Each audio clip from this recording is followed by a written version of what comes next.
There are relationships between this number of moles that we've been learning about.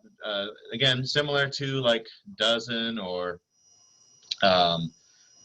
score or gross, just a very much larger number. It's just a way to count.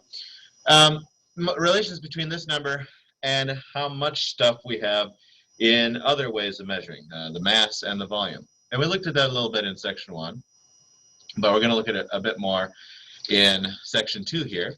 And a big idea that you need to understand is this is where you're going to be doing some division.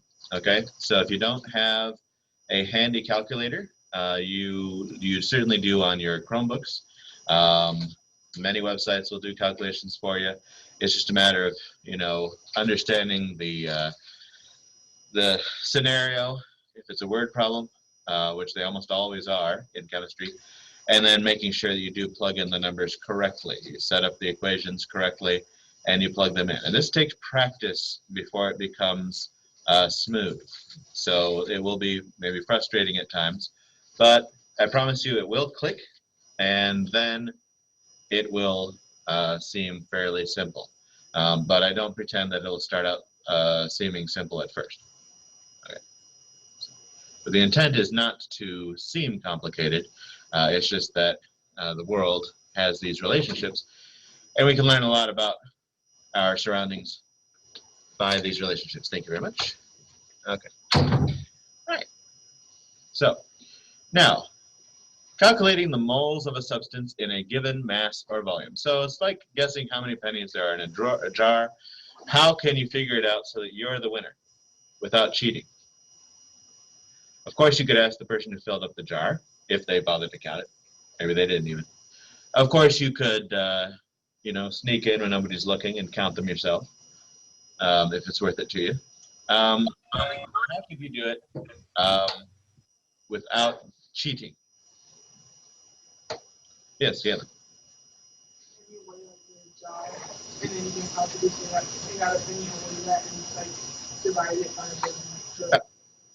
Okay, so those of you at home didn't hear, but you could weigh the jar. Okay, so you get one piece of data. Then you can take out a penny and weigh that, and then set up an equation that will allow you to know how many pennies there are in there. So. But you have to weigh a jar empty as well. Right. Now I didn't ask for clarification from Caitlin because I wanted to get her whole idea first. So when you first said weigh the jar, did you mean just the jar, or did you mean the jar with the pennies? So the jar with the pennies, and then what I would do is I would weigh another jar of an empty jar, so like take the everything. Right. So you want to make sure that it's an identical jar, but a lot of people would overlook that. And remember, chemistry is a lot like cooking. You know, with you know, recipes. Don't lick the spoon, but you do have to remember even the really obvious things, because there are people in the kitchen who are newbies and they don't really know actually the obvious things. Things that are obvious to cooks. Of course you wash the dish before you do this, or of course you do, you know, things that are really, really obvious to people who know how to cook it all, not necessarily obvious to everybody. So you have to be really, really exact, Mason. Really, really exact. So you do have to just specify the empty jar. So thank you for adding that in. So if you have the empty jar and you have the full jar, then what can you do with those two quantities to help you out to figure out how many pennies there are?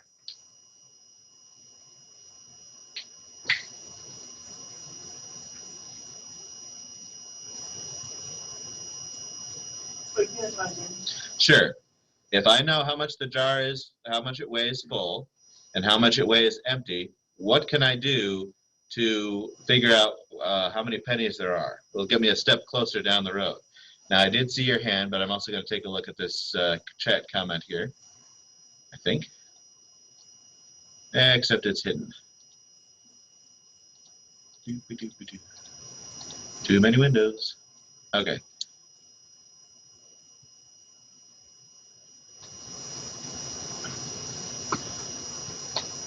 Okay, I want to hear what you said.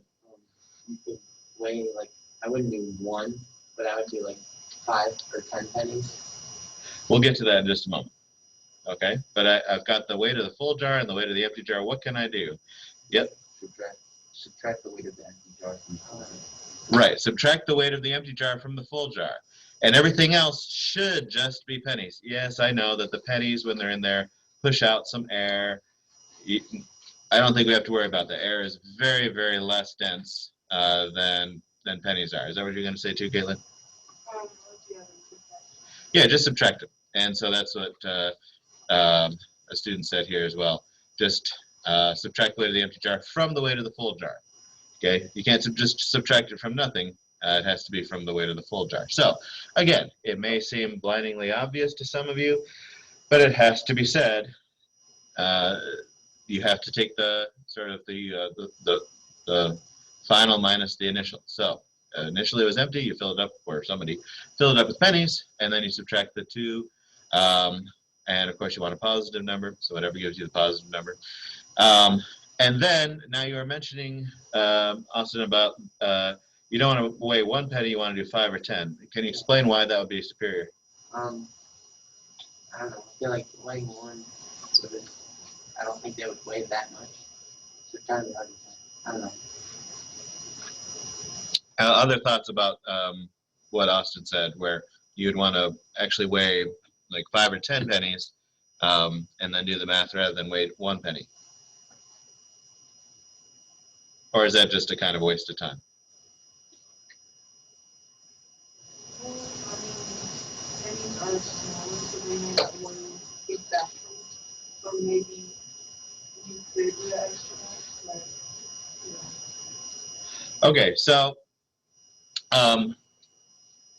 I would lean more towards what Austin said, to get a more representative sample. Even though in the actual chem lab, at least in the AP Chem lab, we have very sensitive scales. You're not necessarily going to have that like at home.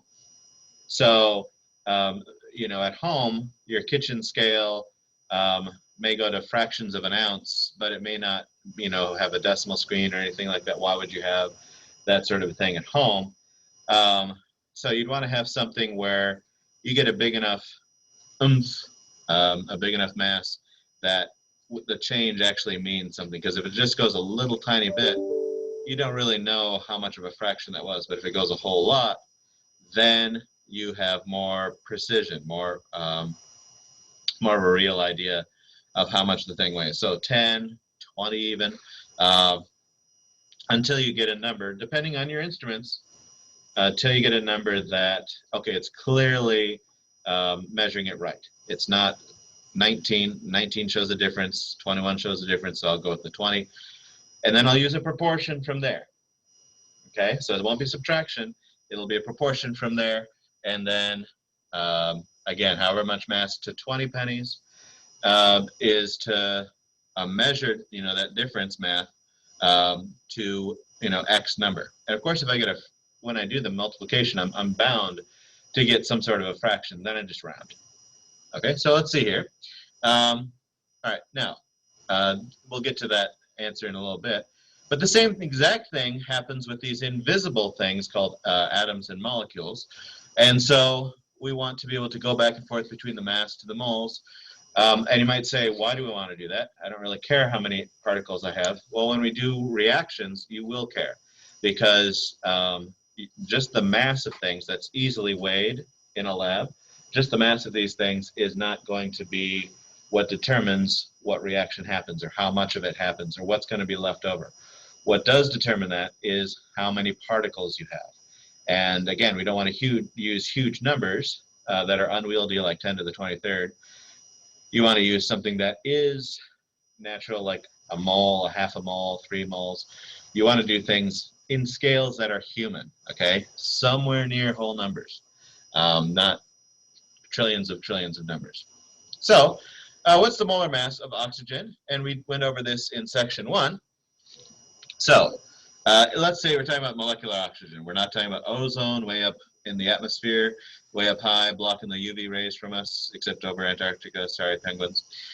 And we're not talking about elemental oxygen because that exists for like half a second before it reacts very violently. So we're dealing with regular molecular oxygen, not O1 or O3. And there, I don't think there is O4. Just can't handle it. So we have 32.0 grams per mole. And where do we get that? Well, we get the 2 from the subscript. We get the 16.0 from the periodic table, which again, if you're not at home, that's what I'm looking at when I'm looking over here. We're doing this awkward look over here. Just like when I have this awkward look over here, I'm looking at the slideshow. Anyway, so quickly do that math. And there are more digits on the periodic table, depending on which periodic table you have, but you don't need to go that far, okay? 15.996 is the same thing as 16.0. It really is, okay? But if you just claim 3 figures of precision, they are literally the same thing because you have to round the 996 to 0, you know, and carry the 1 to the make the 16. They're literally the same. You might say in math class they're not the same, true, but in science class, in chemistry class, they are exactly the same number. One just claims 5 digits of precision, the other one claims 3. And 3 is enough usually. 3 is enough. Now, assume the question's asking for oxygen atoms, then you're going to get 16.0. So don't assume atomic if it is one of those 7 that is regularly diatomic molecules, okay? Nitrogen to fluorine, and then fluorine down to iodine. It may even makes the shape like a 7, plus hydrogen. Hydrogen also does that, okay? So you use the formula rather than writing out the word oxygen. But still, if for some reason you saw just the word oxygen, please do presume O2. That's what I, as your teacher, would do, and I'm pretty sure anything medical would do that as well. So if you're going into nursing or doctoring, anyway, you're not going to use atomic oxygen. Anyway, so the you convert that with that molar mass. It's that ratio. It's that proportion. So just like you found out how much 20 pennies weighed, or 5 to 10, or whatever it is, that ratio is always going to be true. It's going to be true tomorrow. It's going to be true. It was true 3 years ago. And oddly enough, I think in 1982 they actually did change the penny to be mostly zinc because copper was too expensive. So if you ever get a pre-1982 penny, it actually is almost all copper. But so there, the mass might slightly be different actually. But a random amount of pennies are going to be mostly from post-1982. And so you can use that ratio. That ratio will always be the same for elements and will always be the same for pennies. So the molar mass per mole and the molar mass, or 1 mole per molar mass, exactly the same. These things are equals. When you have a division, when you have a fraction, the ratio between them is the same whether it is above or below, you know, reciprocal or not. Okay, it's not the same exact, you know, dividend when you actually do the division, but what they're saying is these two numbers belong together. These two numbers belong together, and that's what we're doing. So many grams per mole. Items made out of aluminum, such as aircraft parts and cookware, are resistant to corrosion. The aluminum reacts with the oxygen already. By the time you own anything aluminum, it's already reacted with the oxygen. It reacts so fast, it doesn't react anymore. If you have iron, though, when iron rusts, it rusts more slowly, and it tends to flake. And so little bits of rust will pop off, and then new uncorroded iron appears, which then rusts and makes it flake and flakes away. And eventually something that is made out of iron will flake away into nothing but dust. And if you've ever seen the iron ore mines up in like northern Minnesota, or you've seen pictures of them, it just looks like big piles of red dust. And that's literally what rust is. However, aluminum doesn't do this. Aluminum, when it corrodes, when it rusts, if you will, it does it instantaneously and smoothly. And so that if you cut open something that's made out of aluminum, then very briefly it will not be rusty, won't be corroded. But you know, within a matter of seconds, it'll be kind of dull again, because it reacted so fast that it's smoothed over and now won't react anymore. When it's already rusted, or corroded, or burned, if you want to think of it that way, it can't burn again. So if if we have aluminum, we actually have a thin layer of aluminum oxide on the outside. So how much does 9.45 moles of aluminum weigh? What's the mass of 9.45 moles of aluminum oxide? Now, it doesn't have to say aluminum trioxide because you know from earlier chapters, aluminum is always +3, oxygen is always -2. So automatically you know you have 2 aluminums and 3 oxygens, right? You don't need a tri, you don't need aluminum 3 oxide. It's just the idea is in the name because aluminum is not a transition metal. All right, so we think about our knowns and unknowns just like in geometry class. We know we have 9.45 moles. We know that this is the formula. Our unknown, our goal is to get the grams. So we need to find that ratio between grams and moles. So well, let's tackle the aluminum first. Looking at the periodic table, we have 27.0 grams of aluminum. And I'm just double checking here. Yep, 26.982 or something like that. So 27.0. And 2 times that is 54. Are you following?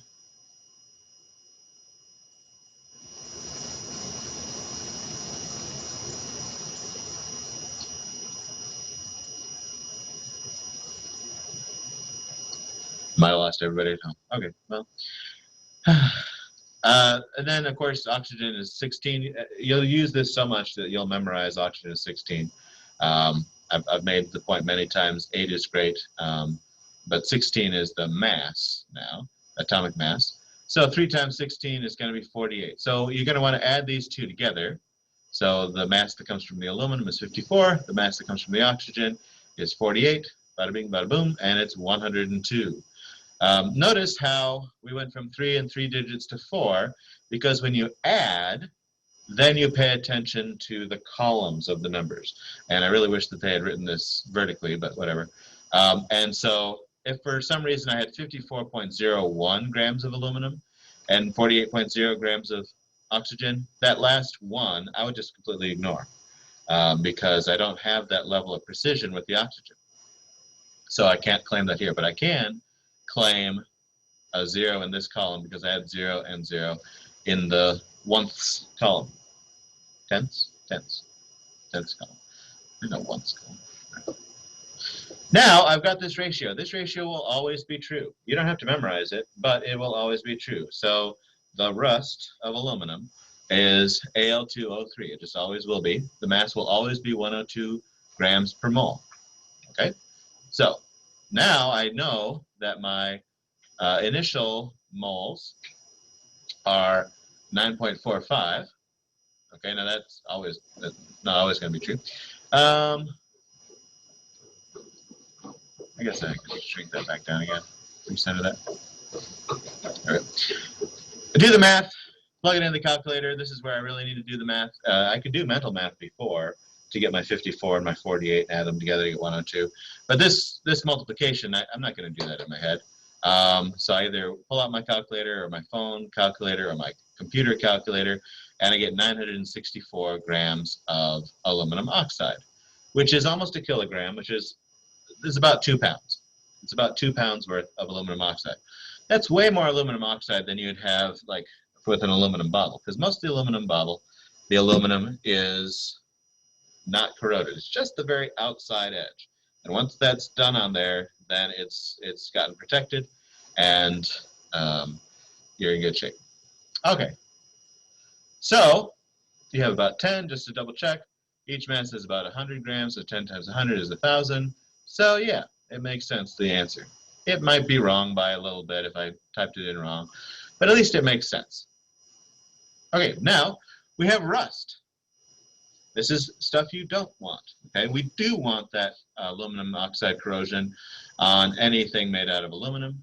We don't want it on things made out of iron, which is one reason why stainless steel is so great, because even though it is still like 95% iron, there's just enough chromium in it to take away the flakiness.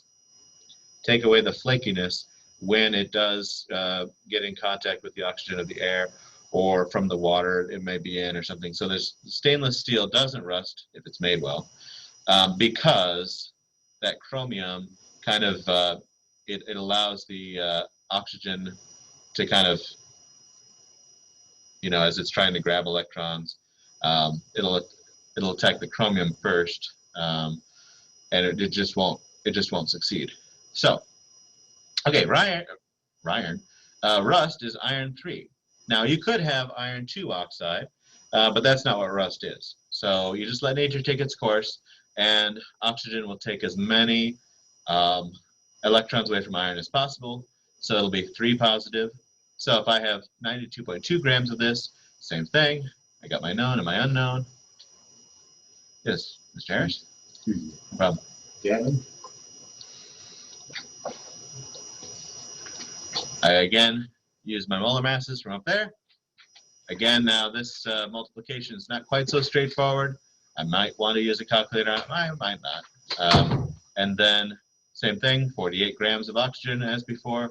Add those two together, and I've got the same number of, I go to the 10th place, so I keep my answer in the 10th place. Molar mass of iron 3 oxide is heavier than aluminum oxide. That makes sense, because aluminum is element 13, iron is double that. Iron is 26, so it makes sense it weighs more.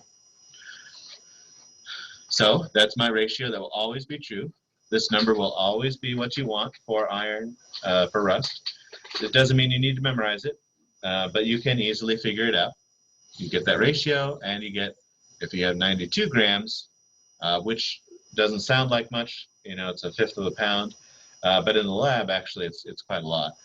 It would be about 1/2 of a mole. Again, does it make sense? 90, 80, yeah, that makes sense. Okay, so if you know how many grams of a substance you have, and you want to find out how many moles this is, then what other information do you need to know? You have to have that ratio, that proportion, the molar mass. How much does it weigh per mole? Per mole. And again, you could probably go online. Google will tell you what's the molar mass of blah de blah. But you know, you're not at school to learn how to use Google well. You want to know, how did they get that number?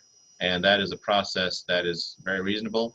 And it's also, these ratios sorts of things are things you're going to be using a lot in your own taxes, your own financial planning. So yes, chances are after this class, you know, in a month or so, you won't be looking at moles in particular anymore. But the idea of a median, you know, a ratio that's in between what you have and what you want, you're going to be using that concept quite a bit. All right, we'll stop there. Mole and mass is enough. We'll do mole and volume tomorrow. And so I'm going to turn the rest of the time over to you, about 25 minutes for work. You do have several, some of you are already done, but you do have several questionnaires from the first section. So I'm going to go ahead and hit the stop share and the stop record button.